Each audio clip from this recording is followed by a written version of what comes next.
everyone, welcome to our channel. This is me Kate here and I'm back with new tutorial. And on today's video, I will be showing you how to log into your Picsart account.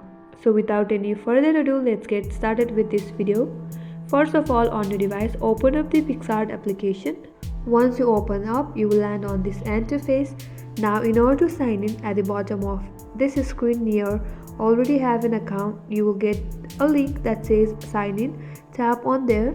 After that, you will land on sign in page.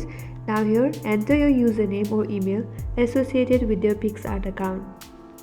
And under that, type in your password. Once you're finished, now tap on sign in. And with that, this is how you can simply log into your Picsart account. I hope this video was helpful, and if you're new to our channel, make sure to subscribe, like and hit the bell icon for more upcoming tutorials. Thank you for watching again. I will see you on next video.